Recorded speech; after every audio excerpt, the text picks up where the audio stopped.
வணக்கங்க, கண்ணன் பேசுறேன். இது முற்றிலும் ஜோதிடம் சம்பந்தப்பட்ட பதிவு.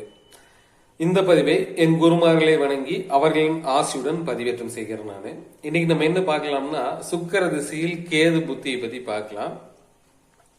இந்த கேது புத்திக்காக நம்ம பண்டைய தமிழர்கள் என்ன பாடல் கொடுத்திருக்காங்க, அதனுடைய பலன்கள் என்ன அப்படிங்கறத பார்க்கலாம். இப்ப இந்த தசாபுத்தி நடக்கிறவங்களுக்கு இது கொஞ்சம் ஹெல்ப்ஃபுல்லா இருக்கும். இதனுடைய பலன்கள் இதுக்கு முன்னாடி சுக்கிர திசையில இதுதான் கடைசி புத்தி. இதுக்கு முன்னாடி எல்லா புத்தியும் நம்ம போட்டாச்சு. சுக்கிர திசையில சுக்கிர புத்தியில ஸ்டார்ட் ஆகி சுக்கிரன்ல சுக்கிரன், சூரியன், சந்திரன், செவ்வாய், ராகு, குரு, சனி, புதன், கேது, இதுதான் கடைசி புத்தி.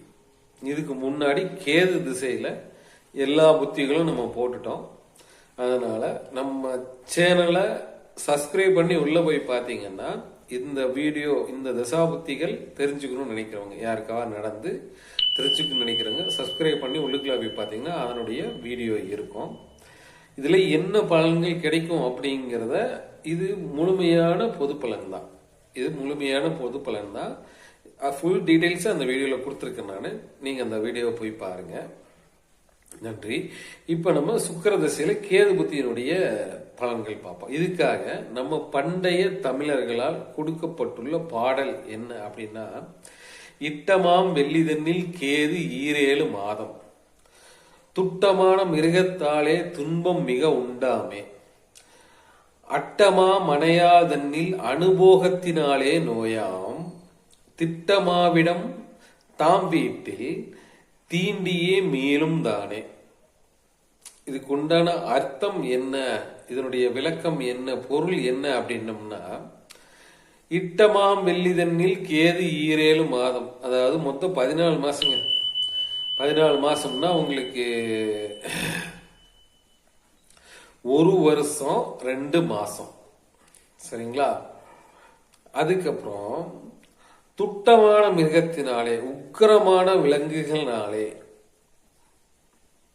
ஏதாவது பிரச்சனை வந்து சேரும். மிருகங்கள்னால அவஸ்தைகள் வந்து சேரும்.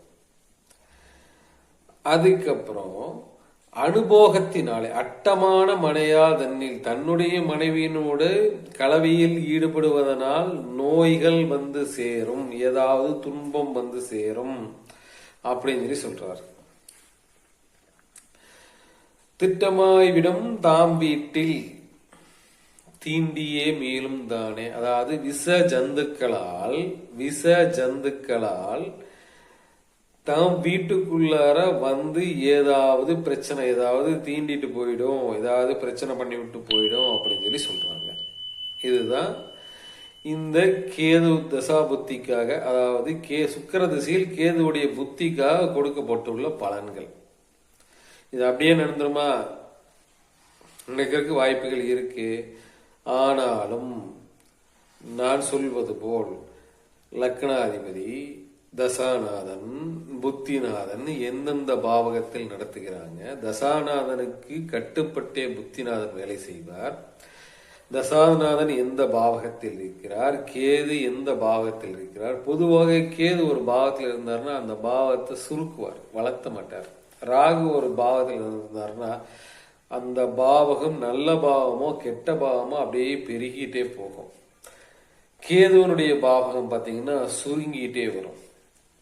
சுக்கிர திசையில வந்து அவர் எந்த பாவகத்துல இருக்காரு அப்படிங்கிறத பொறுத்து, அதே மாதிரி லக்னாதிபதிக்கு தசாநாதனும் புத்திநாதனும் திரிகோணத்துல இருக்காங்களா, கேந்திரத்துல இருக்காங்களா, ஏதாவது ஸ்தானம் பலம் பெற்று இருக்காங்களா, குருபார்வை பெற்று இருக்காங்களா, இந்த மாதிரி நிறைய விஷயங்கள் ஆய்வு செய்த பிறகு, தனிப்பட்ட ஜாதகத்தை எடுத்து ஆய்வு செய்த பிறகே வந்து இந்த திசையில இந்த புத்தியில இந்த பலன் கிடைக்கும் அப்படின்னு சொல்லி நம்மளால சொல்ல முடியும்.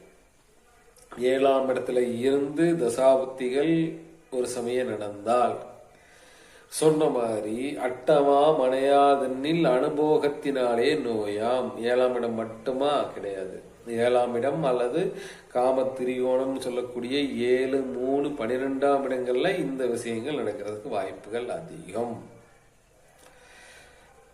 இத வந்து நம்ம ஜாதகத்தை எடுத்து வச்சுதான் நம்ம பலன் சொல்ல முடியும்.